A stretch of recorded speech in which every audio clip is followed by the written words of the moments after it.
Hey Monica, Matthew here with freeprescriptionlenses.com, and with the help of my GoPro camera, I'm going to show you how I cut prescription lenses with anti-glare coating for your Rayban 5184. Of course, this is your Rayban case, your Rayban cleaning cloth. Let me set all that down. This is your frame. Of course, it comes with a little plastic sleeve on the temple to prevent the temples from rubbing together during shipping, and that's how I'm going to ship back to you. You're going to get all the original manufacturer's packaging, which includes the 2 demo lenses, one of which it says Rayban. But this is the model number 5184, color, I can't see with my head at this angle, 5139 in the 52 eye size. This is the striped brown. This is the ophthalmic version of what I'm wearing. This is the new Wayfarer in my right hand, which I took out the dark sunglass lenses and put my prescription lenses in. Rayban finally caught on to the sign of the times with the geek chic look, and now they're actually manufacturing their own geek chic glasses. And let's go ahead and begin. I'm going to take out the original demo lenses, and of course you're going to receive all the manufacturer's original packaging. I'm going to put your frame onto the tracing element, bring my computer to life, hit the trace button, and start. And the first thing that will happen is the stylus will pop up and trace the shape of the right lens before moving over and tracing the shape of the left. Here at freeprescriptionlenses.com, where everyone loves a bargain and no one is disappointed with quality. You buy a genuine, authentic Rayban frame and you will receive free, clear, single vision prescription lenses or non-prescription fashion lenses. If you just want to rock this geek chic look and you don't need glasses, my receipt has my federal ID tax number, and you will be able to be reimbursed from your insurance company or flex dollars if you want to purchase this. So that is the shape of your lens magnified. Let me demagnify it. Minify, I guess is the right word. And that is the shape of your lens, the final shape, but I like to magnify things while I'm working on them. So let's go ahead and get your lenses prepped now that the frame is done. Your prescription is -2 1/4, -1 1/4 at 6 for your right eye. That's what we have, -2 1/4, -1 1/4. Let me spin the axis wheel of my Marco. Let's turn the lensometer on, but my Marco 101 lensometer. I'm going to put your lens, take your lens out of the protective sleeve, turn it to, let me zero everything out, make sure that everything is dead on center. Perfect. Okay, I'm going to turn it to -2 1/4, and I need to get a better light down here. Put your lens in. I'm going to rotate until the sphere power comes in clearly. That is the first component of your prescription. I'm going to check your astigmatism correction, which is the second component. I've located the optical center, and now I'm going to put 3 dots on your lenses, and this is your right lens. I'm going to do the same thing now for the left. -3 1/4, -75 at 178. Turn the axis wheel to 178. I don't have to go that far. And rotate your lens. Whoops, 3 1/4. Let's not forget 3.25. So I'm going to put your lens in, rotate it until the sphere power comes in clearly. Yes, this now would be a good time for you to see all the dust that's on top of my good old-fashioned Marco 101 lensometer. I like a good piece of dusty lab equipment. It shows that I've been working. I pretend when people come around, I can fool people to think I've actually been working back here. Okay, so this is your lens with the 3 dots. This is a block. Here's an empty block. This is what's going to be attached to your lens while it is cutting. So I need a double-sided adhesive sticker for that. And if I can get the little roll to come out, there we go. The bright green side is the sticky side. I'm going to apply that to the block. Let's go ahead and do 2 of them. And this little silver button is a magnet. That's what's going to hold it in place in that little arm. I'm going to take your right lens, put it onto the platform which is down there that holds the lens up.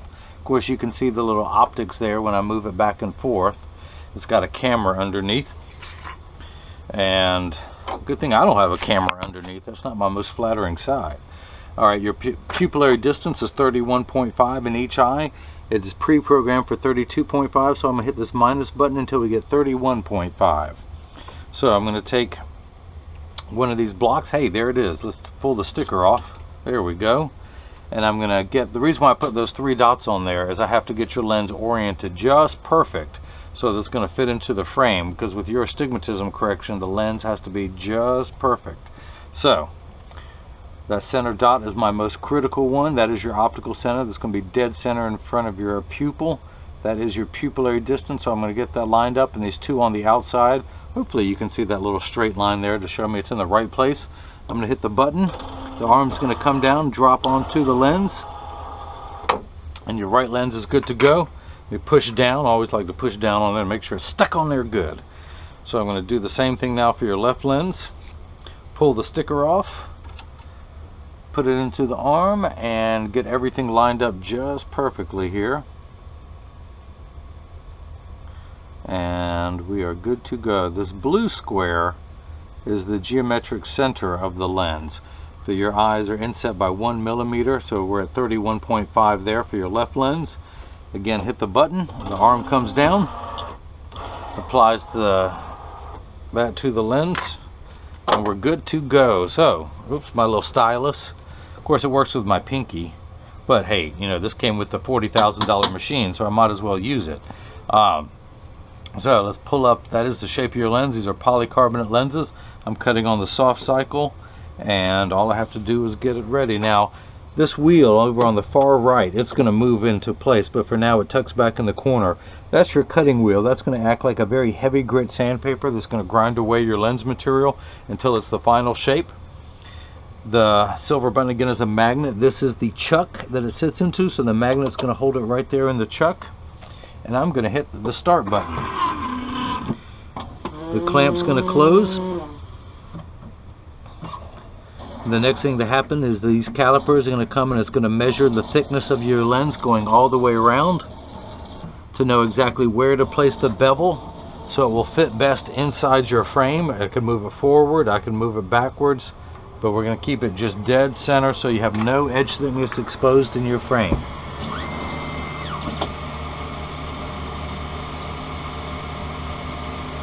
Now there is water running in the background, but polycarbonate cuts dry.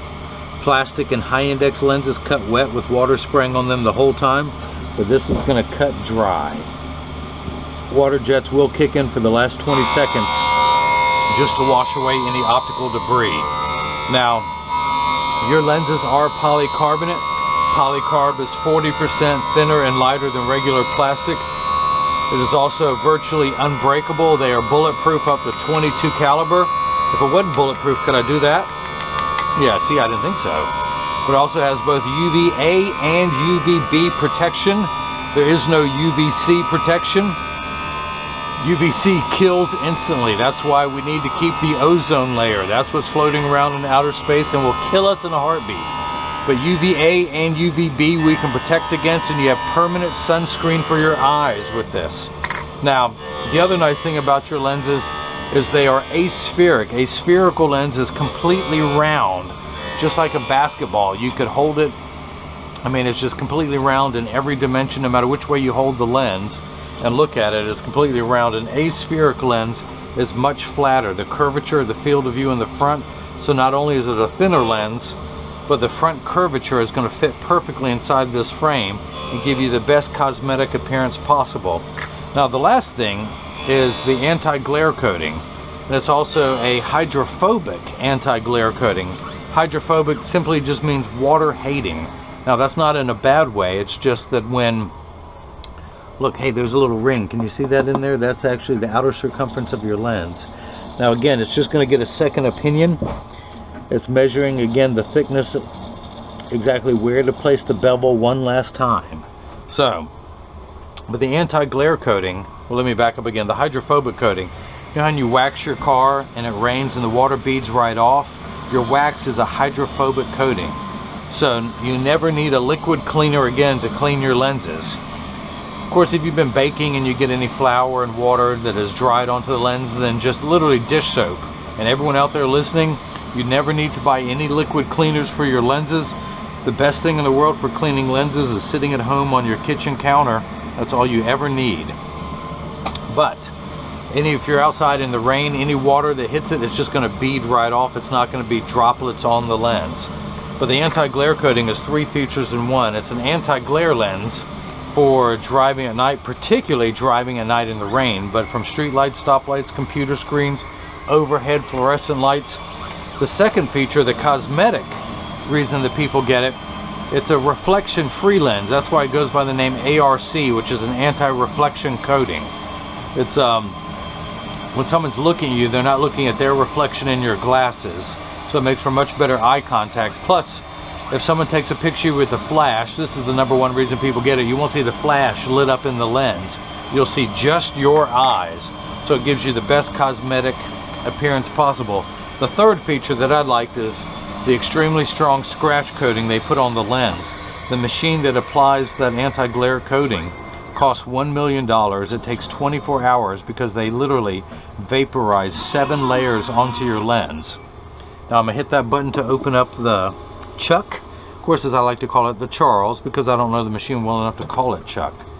And that is the outer circumference of your lens. It just happened to be hung up in there. But that was the outside corner of your lens before it started getting cut on. Pretty cool, huh? I should throw this in for free, but anyway, I'll trash it. Okay, so first things first, paper towel, because it's embarrassing if you ever drop a lens on live TV, so that's why I'm going to dry everything off here. And let's go ahead and see if your lens will fit into the frame. I'm going to tuck it in at the outside corner first, and then using my thumbs, it snaps in perfectly. So let's go ahead and start cutting your left lens. I'm going to put it back into the chuck, excuse me, the Charles. Alright, how about the Charlie? I'll meet you halfway. That's the left lens. I'm going to go ahead and hit start. Just like before, the doors will close, the clamp will shut. The calipers will now trace the shape of the left side of the frame to make sure the lens is large enough to fit, as well as tracing the thickness both on the front surface and the back surface as it goes around, to know exactly where to place the bevel, because we have no edge thickness whatsoever protruding from the frame. You're only going to get the finest cosmetic appearance from any of the lenses that you get from me. I'm going to go ahead and take this block off. It has done its purpose. It is no longer needed. I'm going to dry the lens a little bit, and you can see a little bit of that red dot. So let me go ahead and darken that a little bit more. Come on, red dot. There we go. Again, that is your optical center. That is going to be dead center in front of your pupil. So I want to go back over here to my lensometer. My dusty lensometer, and I'm going to spin the axis wheel back to 6, put the frame in, and I'm going to read exactly where that red dot is, and I am getting -2¼ first number. Now you have 5 steps of astigmatism correction. All that means is you squint without your glasses on, but the final power is -350. We're exactly halfway between 3 and 4. So the reason, the unit of measurement in the optical world is called a diopter, and it starts at 0 and goes up in quarter increments, 0.25, 0.50, 0.75, 1, 1¼ you got one of those, and so on. So everything being in quarter steps, your right eye is -2¼ so you need 9 steps of correction. Without your glasses on, everything is much too large in real life. When you put your glasses on, it will minify down to the correct size. So without your glasses on, and you look at these guns, boom, boom, boom, they look very, very large. But when you put your glasses on, they will shrink down to the little chicken wing size that they really are, unfortunately. Hey, but I'm working on it, you know? So, you need 9 steps of correction to make everything the correct size. You need an additional 5 steps of astigmatism correction. Astigmatism means that you're going to die when you're 100 years old. That's what that means. No, it actually means that, sorry, I'm getting silly here. I'm sorry, I'm getting distracted. Sorry, hey, back to work, back to work. I was daydreaming there.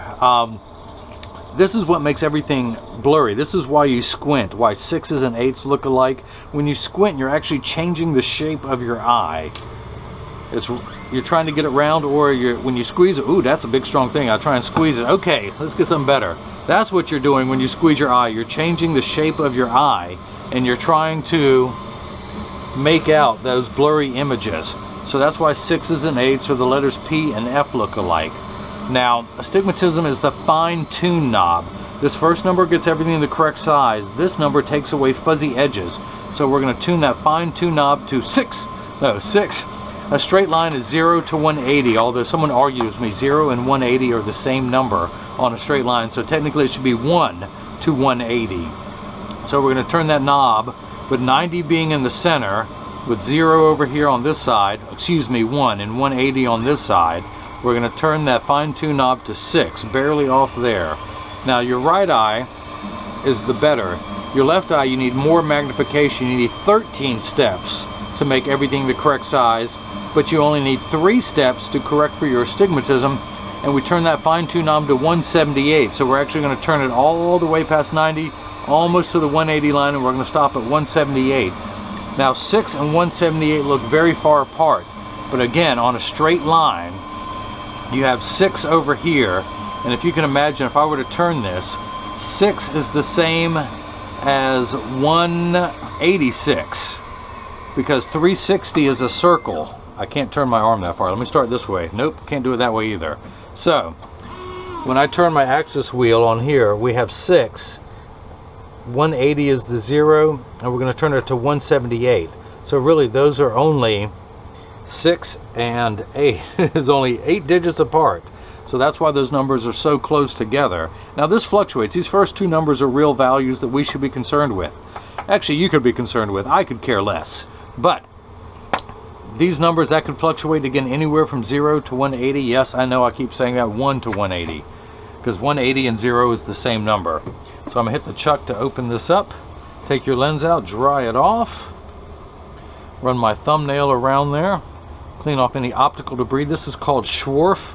If you're a Mel Brooks fan, this is when I'd say may the Schwarf be with you, but instead I'm scraping it off and I'm going to drop it on the floor. Where did it go? There it is.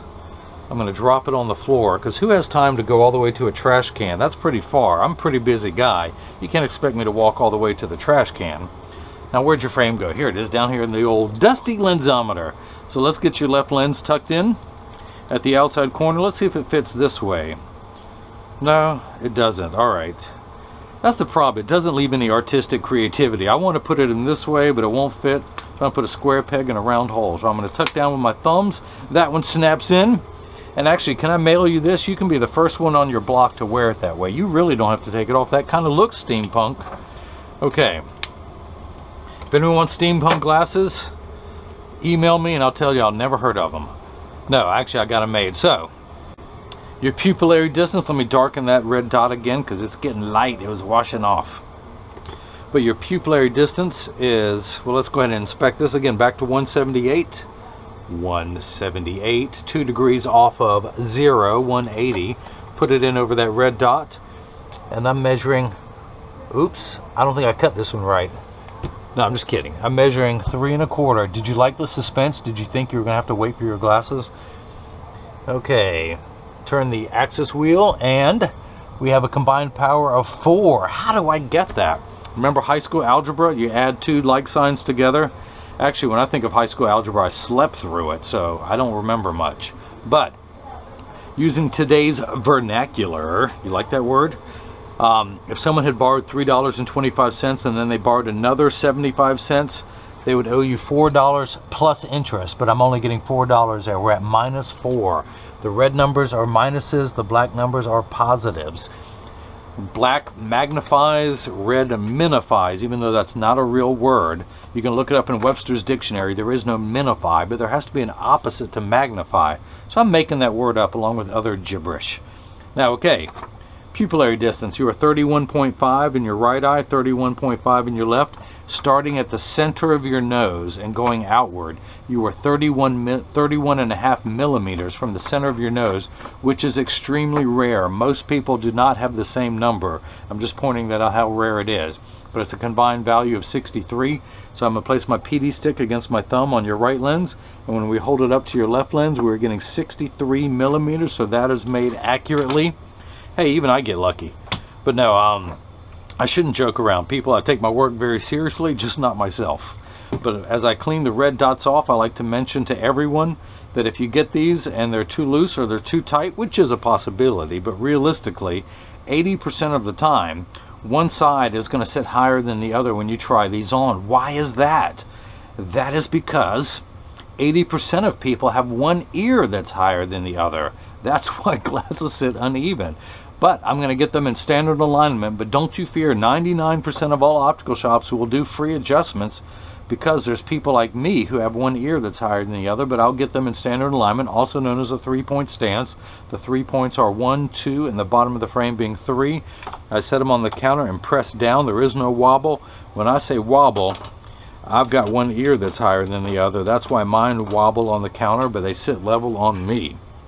Flip them over, press down, there is no wobble.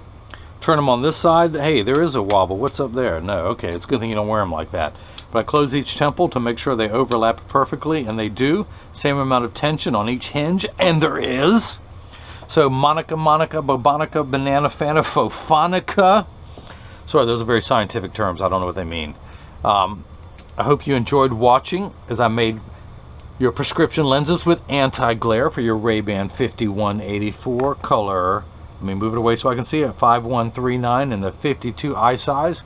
If anyone has any questions, just email me at freeprescriptionlenses@gmail.com and ask, why were you so silly for this one? And to that, I have no answer. But everyone else, hopefully you got a chance to see how I bring that love and feeling back to glasses. Thank you.